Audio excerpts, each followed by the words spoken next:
Every day, a 28-year-old from a small town in New Hampshire walks into the White House briefing room and tells you she's correcting the lies the media told you for 4 years. Her name is Karoline Leavitt, aka Karoline Leavitt, and her job is to sell Donald Trump's reality. Good afternoon, everybody. How are we? Good to see all of you. It's an honor to be here with all of you. A lot of familiar faces in the room, a lot of new faces. And President Trump is back, and the golden age of America has most definitely begun. This is a story of where she came from, how she ended up with the most powerful microphone in American politics, and how the truth teller at the podium keeps repeating the very lies that are tearing the country apart. Leavitt grew up in Atkinson, New Hampshire. She went to a Catholic college in her home state and threw herself into politics and media, school newspaper, broadcast club, local TV, Fox News internships, and from the start, her path was aimed straight at conservative power. By 21, she was already inside Trump's first White House, writing replies to Americans who sent letters to the president. And within a year, she was promoted to assistant press secretary, helping Kayleigh McEnany prep to battle the fake news from the same podium. If you remember Kayleigh McEnany, she was the liar-in-chief for 4 years. So, will you pledge never to lie to us from that podium? I will never lie to you. You have my word on that.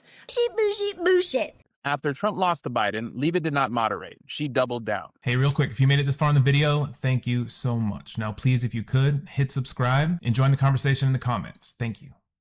She joined Elise Stefanik as communications director and ran for Congress in New Hampshire as a full Maganomics, election denial candidate, branding herself as the next generation of Trumpism. Unfortunately, she lost that race, but she won something bigger, Trump's attention. And by 2024, she was his national press secretary. Then his pick for White House press secretary in term 2, the youngest in American history, but already fluent in the language of grievance and spin. There is something to Donald Trump picking young white girls to be the press secretary. It's kind of a pattern. If Ivanka weren't my daughter, perhaps I'd be dating her. You know? Stop it! Oh, it's so weird! Leavitt's personal life has become part of the brand. She married real estate investor Nicholas Riccio, more than 30 years older than her, after meeting him during a congressional campaign, and they have a young son together. That he likes beautiful women as much as I do, and many of them are on the younger side. Lifestyle profiles frame it as unusual, but supportive age gap marriage. When Riccio's property wealth helping free her up to chase political power, it fits the story. A young, camera-ready messenger anchored to older, richer white men who underwrite the project. But at the podium, she lies and misleads. When President Trump last addressed the BRT when he was on the campaign trail, his big push was on tax cuts. He's going there today as he's proposing tax hikes in the form of tariffs. And I'm curious for why he's prioritizing that over the tax cuts. He's actually not implementing tax hikes. Tariffs are a tax hike on foreign countries that, again, have been ripping us off. Tariffs are a tax cut for the American people. And the president is a staunch advocate of tax cuts. As you know, he campaigned on no taxes on tips, no taxes on overtime, no taxes on Social Security benefits. He is committed to all three of those things, and he expects Congress to pass them later this year. I'm sorry, have you ever paid a tariff? Because I have. They don't get charged on foreign companies. They get charged on the importers. And ultimately, when we have fair and balanced trade, which the American people have not seen in decades, as I said at the beginning, revenues will stay here, wages will go up. She says she's committed to telling the truth and then attacks the media right after. On day one as press secretary, Leavitt promised to tell the truth from the podium every single day. I commit to telling the truth from this podium every single day. I commit to speaking on behalf of the President of the United States. That is my job. And in the next breath, she said she was here to correct lies that had been told to your faces in this very briefing room by the previous administration. Then came Social Security.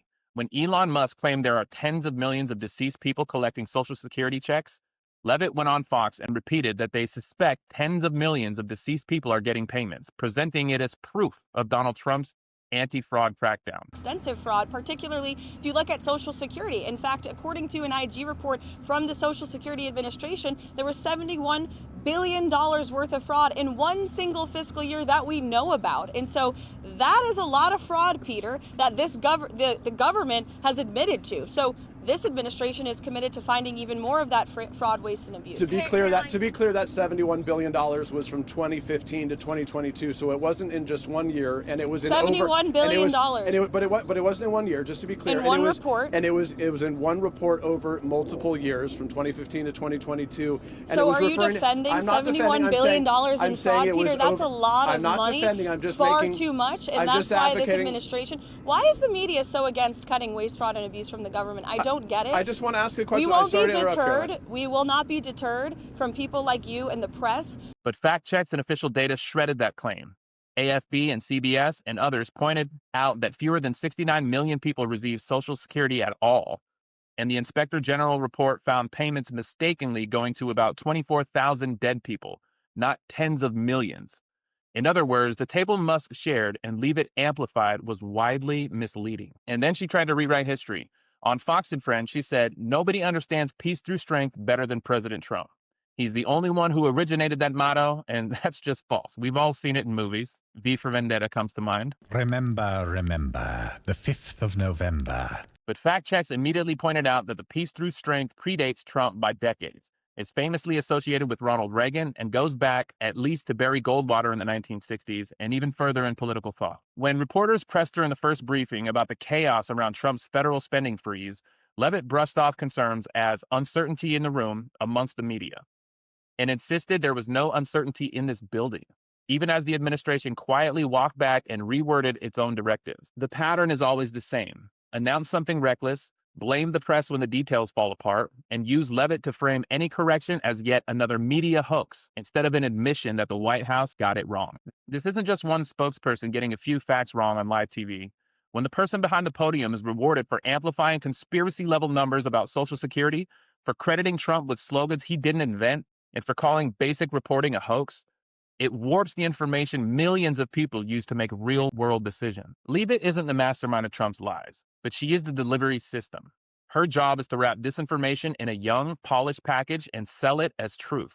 And every time that works, it tells the next generation of political operatives that loyalty matters more than facts. So if you want another episode where we go briefing by briefing, clip by clip, and literally pause the video every time she misleads people from the podium, drop the timestamps and links you want broken down in the comments. This is Chris McIntyre. This is Almost Above Average. Hit subscribe, and we'll see you on the next one.